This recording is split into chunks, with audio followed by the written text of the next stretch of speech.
ನಮಸ್ಕಾರ ವೀಕ್ಷಕರೇ, ಶ್ರೀಗರಿ ವಾರ್ತೆಗರಿಗೆ ಸ್ವಾಗತ. ನಾನು ನಿಮ್ಮ ಗ್ರಹೇಶ್ವರ ಗಾರ್ಡಿಗೇಂದ್ರ. ದಿನಾಂಕ ಏಪ್ರಿಲ್ 9, 2026ರಂದು ನಗರದ ಮೈಸೂರಿನ ರೈಲ್ವೆ ಜಂಕ್ಷನ್ನಲ್ಲಿರುವ ಆರ್ಎಂಒ ಸಭಾಂಗಣದಲ್ಲಿ ಕೇಂದ್ರ ಸಚಿವ ಎಚ್.ಡಿ. ಕುಮಾರಸ್ವಾಮಿ ಅವರೊಂದಿಗೆ ವಿ. ಸೋಮಣ್ಣ ಗುರುವಾರ ಜಂಟಿ ಪತ್ರಿಕಾಗೋಷ್ಠಿ ಮಾಹಿತಿ ನೀಡಿದರು. ಈ ಸಂದರ್ಭದಲ್ಲಿ ಸಂಸದ ಯದುವೀರ್ ಕೃಷ್ಣದತ್ತ ಚಾಮರಾಜ ಒಡೆಯರ್, ಶಾಸಕ ಎಚ್.ಡಿ. ಹರೀಶ್ ಗೌಡ, ಸಿಎನ್ ಮಂಚೇಗೌಡ, ಜಿಲ್ಲಾಧಿಕಾರಿ ಲಕ್ಷ್ಮೀಕಾಂತ ರೆಡ್ಡಿ, ಮುದಿತ್ ಮಿತ್ತಲ್, ಬಿಜೆಪಿ ನಗರಾಧ್ಯಕ್ಷ ಎಲ್. ನಾಗೇಂದ್ರ, ಪ್ರತಾಪ್ ಸಿಂಹ, ಮಾಜಿ ಮೇಯರ್ ರವಿಕುಮಾರ್, ಅಶ್ವಿನ್ ಕುಮಾರ್, ಎಸ್ಬಿಎಂ ಮಂಜು, ಪೆಟ್ರೋಲ್ ಬ್ಯಾಂಕ್ ರಮೇಶ್, ಜೆಡಿಎಸ್ ಮುಖಂಡರುಗಳು ಉಪಸ್ಥಿತರಿದ್ದರು. ಮೈಸೂರಿಗೆ ನಾನು ಮತ್ತು ಕೇಂದ್ರದ ರೈಲ್ವೆ ಇಲಾಖೆಯ ರಾಜ್ಯ ಸಚಿವರಾಗಿರ್ತಕ್ಕಂಥ ಸೋಮಣ್ಣ ಅವರು, ಮೈಸೂರಿನ ಲೋಕಸಭಾ ಸದಸ್ಯರಾಗಿರ್ತಕ್ಕಂಥ ಯದುವೀರ್ ಒಡೆಯರವರು ಹಾಗೂ ಹಲವಾರು ಜನಪ್ರತಿನಿಧಿಗಳು ಮತ್ತು ಬೆಂಗಳೂರಿನ ಕೇಂದ್ರ ಕಚೇರಿಯ ಹಿರಿಯ ಅಧಿಕಾರಿಗಳು ಬೆಂಗಳೂರಿನಿಂದ ಬೆಳಗ್ಗೆ 10 ಗಂಟೆಗೆ ವಿಶೇಷ ರೈಲಿನಲ್ಲಿ ಮೈಸೂರಿನವರೆಗೆ ಇವತ್ತು ನಾವು ಪ್ರಯಾಣವನ್ನು ಮಾಡಿರ್ತಕ್ಕಂಥದ್ದು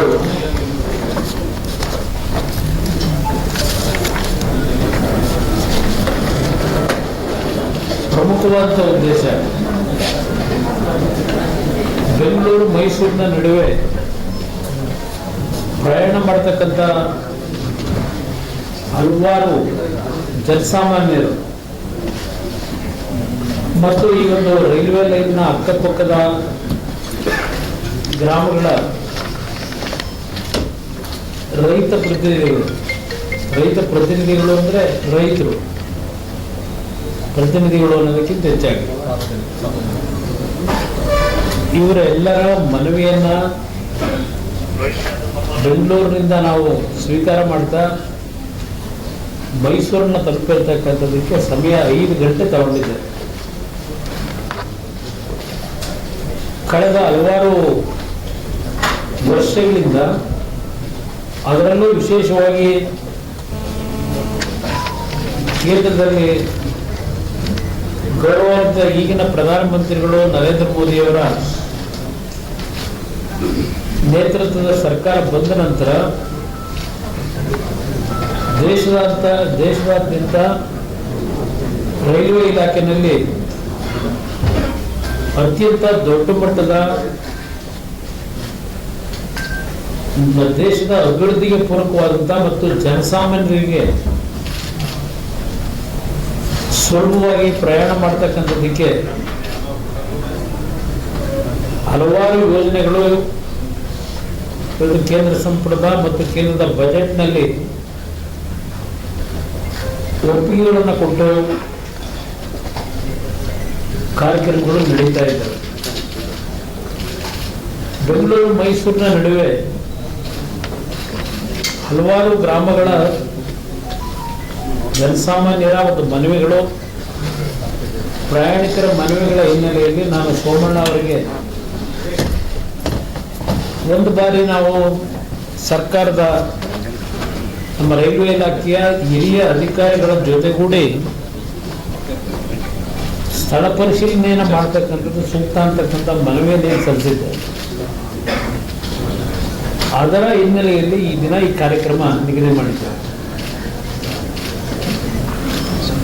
ಎಲ್ಲೆಲ್ಲಿ ಯಾವ್ಯಾವ ರೀತಿಯ ಸಮಸ್ಯೆಗಳನ್ನು ಜನಸಾಮಾನ್ಯರು ಎದುರಿಸ್ತಾ ಇದ್ದಾರೆ, ಪ್ರಯಾಣಿಕರು ಎದುರಿಸ್ತಾ ಇದ್ದಾರೆ, ಅವರಿಂದ ಮಾಹಿತಿಗಳನ್ನು ಪಡೆದಿದ್ದೇವೆ. ವಿಶೇಷವಾಗಿ ದೇಶದ ಪ್ರಧಾನಮಂತ್ರಿಗಳು ಹಲವಾರು ಸಂದರ್ಭದಲ್ಲಿ ಇಲಾಖೆಯ ಅಧಿಕಾರಿಗಳಿಗೆ ಮತ್ತು ಸಚಿವರಿಗೆ ಸೂಚನೆ ಕೊಟ್ಟಿರ್ತಕ್ಕಂಥದ್ದು, ದೇಶದಲ್ಲಿ ಆದಷ್ಟು ರೈಲ್ವೆ ಕ್ರಾಸಿಂಗ್ಗಳೇನಿದೆ ಆ ರೈಲ್ವೆ ಕ್ರಾಸಿಂಗ್ಗಳನ್ನು ಮುಚ್ಚಿ ಅಂಡರ್ ಪಾಸ್ನ ಇಲ್ಲ ಮೇಲ್ಸೇತುವೆಗಳನ್ನು ನಿರ್ಮಾಣ ಮಾಡಬೇಕು ಅಂತಕ್ಕಂಥ ಅವರ ಒಂದು ಕಲ್ಪನೆಗಳನ್ನು ಇಟ್ಕೊಂಡಿದ್ದಾರೆ. ಆ ನಿಟ್ಟಿನಲ್ಲಿ ಸೋಮಣ್ಣ ಅವರು ಬಹುಶಃ ದೇಶದಲ್ಲಿ ಎಷ್ಟು ಭಾಗದಲ್ಲಿ ಮೇಲ್ಸೇತುವೆಗಳು ಅಂಡರ್ ಪಾಸ್ಗಳನ್ನು ಮಾಡಿ ಈ ರೈಲ್ವೆ ಕ್ರಾಸಿಂಗ್ನ ಗೇಟ್ಗಳೇನಿದೆ ಅದನ್ನು ಸಂಪೂರ್ಣವಾಗಿ ತೆಗೆದಿದ್ದೇವೆ ಅಂತಕ್ಕಂಥ ಮಾಹಿತಿ ಅವರು ಕೊಡ್ತಾರೆ. ಅವ್ರ ಹತ್ರ ಮಾಹಿತಿಗಳಿದೆ. ಇವತ್ತಿನ ದಿನ ಈ ಒಂದು ಕಾರ್ಯಕ್ರಮದ ಮುಖಾಂತರ ಬೆಂಗಳೂರು ಮೈಸೂರಿನ ನಡುವೆ ಹಲವಾರು ರೀತಿಯ ಮೇಲ್ಸೇತುವೆಗಳು ಬೇಕು ಅಂತಕ್ಕಂಥದ್ದು, ಅಂಡರ್ ಪಾಸ್ಗಳು ಬೇಕು ಅಂತಕ್ಕಂಥದ್ದು, ಕೆಲವು ರೈಲ್ವೆ ನಿಲ್ದಾಣಗಳಲ್ಲಿ ಹಿಂದೆ ಕೋವಿಡ್ ಪೀರಿಯಡ್ಗಿಂತ ಮುಂಚೆ ನಮಗೆ ಟ್ರೈನ್ಗಳನ್ನು ನಿಲ್ಲಿಸ್ತಾ ಇದ್ದರು. ಈಗ ಹಲವಾರು ನಿಲ್ದಾಣಗಳಲ್ಲಿ ಟ್ರೈನ್ ನಿಲ್ಲಿಸ್ತಾ ಇಲ್ಲ ಅಂತಕ್ಕಂಥದ್ದು ಜನಗಳ ಒಂದು ಅಭಿಪ್ರಾಯಗಳೇನಿದೆ ಹಲವಾರು ತಿಂಗಳಿಂದ. ಅದಕ್ಕೆ ಕಾರಣ ಇವತ್ತು ರೈಲ್ವೆ ಇಲಾಖೆಯಲ್ಲಿ ಬೋಗಿಗಳು ಸ್ವಲ್ಪ ಹೆಚ್ಚಿನ ಸಂಖ್ಯೆಗಳಲ್ಲಿ ಕೆಲವು ರೈಲುಗಳಲ್ಲಿ ಜೋಡಿಸ್ತಾ ಇದ್ದಾರೆ. ಆ ಹಿನ್ನೆಲೆಯಲ್ಲಿ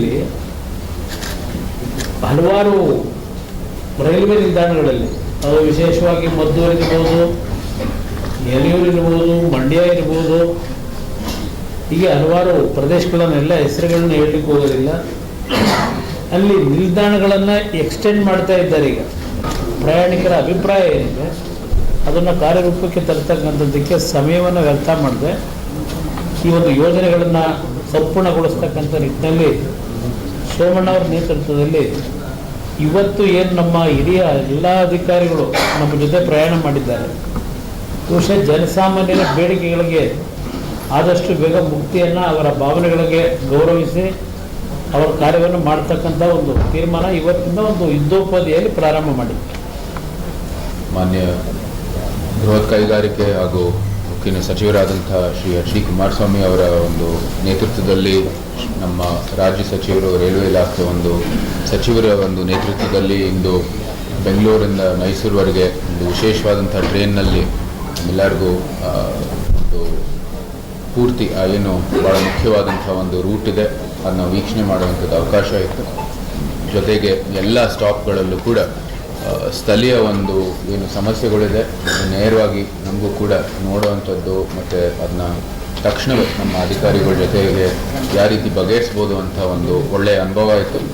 ಜೊತೆಗೆ ಇದಕ್ಕೆ ಸ್ಥಳೀಯ ಒಂದು ಏನು ಬೇಡಿಕೆಗಳಿತ್ತು, ಸಣ್ಣ ಪುಟ್ಟ ವಿಚಾರಗಳಿತ್ತು, ಅದೆಲ್ಲನೂ ಕೂಡ ಜೋಡಿಸುವಂಥದ್ದು ಮತ್ತು ಅದಕ್ಕೂ ಕೂಡ ಒಂದು ರೀತಿಯ ಒಂದು ಪರಿಹಾರ ತರೋದಕ್ಕೆ ಇವತ್ತು ಒಂದು ಒಳ್ಳೆಯ ಕಾರ್ಯಕ್ರಮ ಆಯಿತು. ಒಂದು ಐತಿಹಾಸಿಕ ಕಾರ್ಯಕ್ರಮ. ಅದು ಯಶಸ್ವಿಯಾಗೋದಕ್ಕೆ ಸಂಪೂರ್ಣವಾಗಿ ನಾವು ಶ್ರೀ ವಿ ಸೋಮಣ್ಣ ಅವ್ರಿಗೆ ಮತ್ತು ಶ್ರೀ ಎಚ್ ಡಿ ಕುಮಾರಸ್ವಾಮಿ ಅವರಿಗೆ ನಾವು ನಮ್ಮ ಸಂಪೂರ್ಣವಾದಂಥ ಒಂದು ಒಳ್ಳೆಯ ಒಂದು ಅಭಿನಂದನೆಗಳನ್ನು ಸಲ್ಲಿಸಬೇಕಾಗಿದೆ.